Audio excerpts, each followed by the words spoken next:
Guys, and welcome back to my channel. If you're seeing me for the first time, my name is Rita. Here I talk about life in the UK. I share information on relocation to the UK. I'm making this video because of a lady that reached out to me through Instagram. You could feel the disappointment, frustration, because the UK did not turn out to be the way she thought it's going to, turn out to be. She and her husband decided to come into the UK. They were supposed to come in through the study route. She was going to be the one schooling while the husband will be the dependent, and they've got 2 kids. So she decided to come in first while the husband stayed back in Nigeria to, probably hustle to get money to buy ticket and, join. She was unable to get accommodation from Nigeria. So when she came in, she has a friend that decided to accommodate her for a while in the UK. It's really hard for you to see someone that wants to accommodate you as a single person, talk less of someone with 2 kids. In the UK, when you get an apartment, you're supposed to sign an agreement that you're not supposed to put in person or sublet the apartment. So this information later got to her landlord that she's accommodating someone in this place. The friend, in order not to lose her accommodation, asked her to leave. She has been looking for accommodation and she's unable to, see accommodation. The one that was supposed to join her is having difficulty back home to raise money to join. She was thinking she would come in to school and work, try to raise money to get accommodation, finding it difficult to work because apparently she has 2 kids. So she thought that if she come into the UK, she will see Nigerian, she can support her with childcare so that she can be working. She doesn't even have money to pay for, crèche, daycare, and she's unable to see anybody willing to look after her children. She doesn't have accommodation. She's unable to work. When she came into the UK through study route, agreement with the school that she's going to be like school fees, she's going to be paying instrumentally, and the school started calling her to start making payments, and she's confused on what to do. That's why she reached out to me. If she's unable to meet up with the school fees, the school might report her to home office and she stand a chance withdrawal of admission. I don't know how to advise her, because the truth is she is not the only one currently going through this situation. A lot of Nigerians are going through this predicament.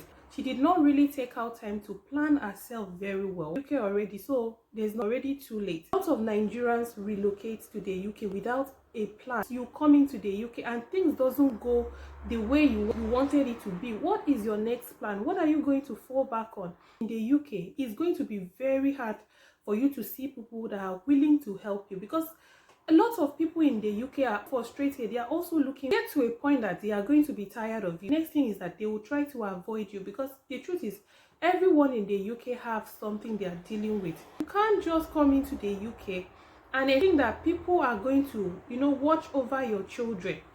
It's not going to happen, because a lot of people are so busy in the UK. Nobody has that time, and even if they want to watch your children for you, you're going to pay them. Everybody is hustling for money for one thing or the other. So she's banking her hope on people that people will support her. You can't just bank your hope on people for help. And if you're even lucky like her to see someone that is going to accommodate you for a time being, so how is she going to cope with 2 children? These are the situations most Nigerians are currently facing. I have seen so many Nigerians being stranded, are struggling, and they are complaining because if you come here, UK this, UK that, it seems to be like it's only Nigerians that are only come about this relocation. Number one reason I feel most Nigerians struggle is lack of proper planning. Guys, to relocate is not easy. It's not a decision you should make in a haste. It's not a decision you should make because you're seeing other people traveling and you feel like I should just relocate if I can just find my way to leave this country. Some of you just come in without no option like this. You start complaining, UK is frustrating me, bill is frustrating me. The truth is not all Nigerians are suffering in the UK. Those ones who are not suffering are people who took out their time to plan, to pray about it. Imagine a student to come in for masters and you just go to YouTube and you see 10 schools that pay with low tuition fee, and you quickly go to that school and just apply for that school without making adequate research on your own. Some of you are even using agents to help you source for school. The truth is most of those agents, they don't even care about you. Most of them are not even in the UK, have not even traveled to the UK. They are just after making money off you.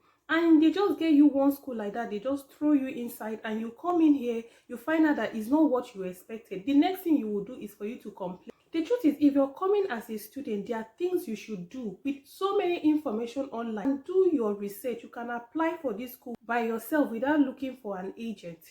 Because if you're coming to a school, number one, you have to check for the school. How is this school? It's not just about schooling, because there are lots of universities in the UK that are not even up to standard.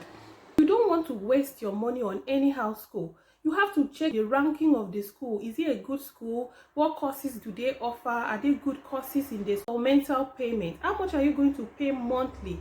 Check out all these things. You're going to work and study. Are there survival jobs in that area? If there are jobs in that area, how much are they going to pay you? Is that money going to be enough for you to cover your, monthly expenses? Another thing you should find out is, are there opportunities if you finish your study and you want to settle down in that area? How are the opportunities in that area of job? Are you going to be able to get a good job in that area? That place, reach out to people. Definitely you will see people in that area. Get to ask them questions. Get to find out how life is in that area. Number two reason Nigerians are suffering in the UK is because they are not able to get accommodation. Guys, accommodation is very important. If you leave Nigeria and you want to come to the UK, where are you going to stay? When you're making your plan, I've seen lots of Nigerians coming to the UK and they don't even have where to sleep.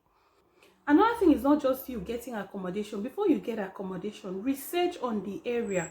Are there good houses in that area? Because the truth is, there are some houses you go to in the UK, it's very tiny. And you even move in, you start having mold, you start having issues with the house. These are things you should ask. Are affordable houses? How much is the house in that area? If you're going, there are areas you get a shared apartment for 200, for 300, 400. And there are areas you can get, maybe with the same money, you can get a 1-bedroom, 2-bedroom for 500, 600. Last question concerning accommodation. How much are you going to spend on bills in that place? One thing you should consider when you're getting accommodation is the transport system in that area. How easy is it going for you to be navigating from one place to another? Another reason why Nigerians are struggling is inability to get jobs. Guys, there are places in the UK that you cannot get good jobs or quality jobs. If you're coming as a student, you're probably doing all this care work, factory work to survive before, after your master. What are your plans in terms of getting a job? Are you going to do this menial job for how long?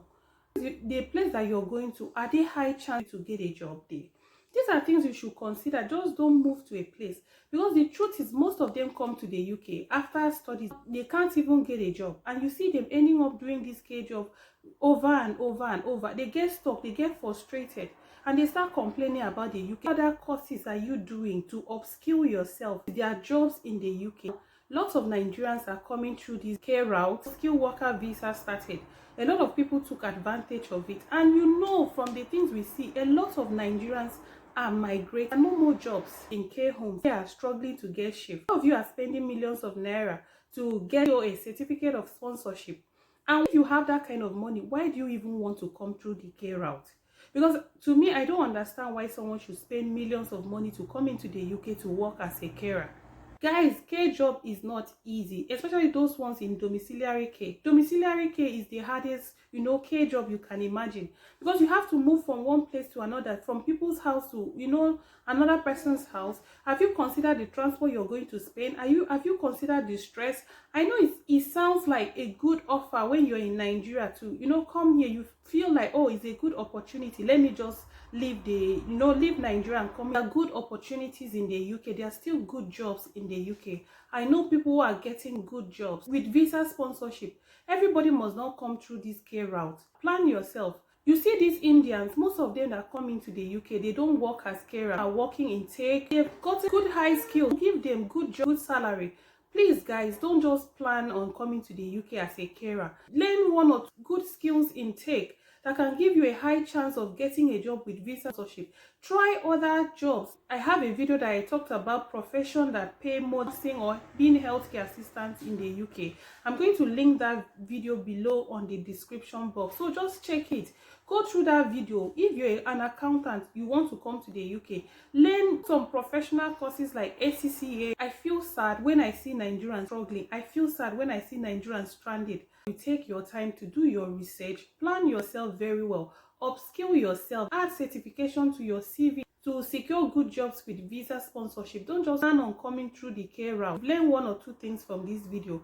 Kindly give it a thumbs up, and if you have any question, kindly leave it in the comment section. I will find time to answer your questions. Thank you for watching, and I'll see you in my next video.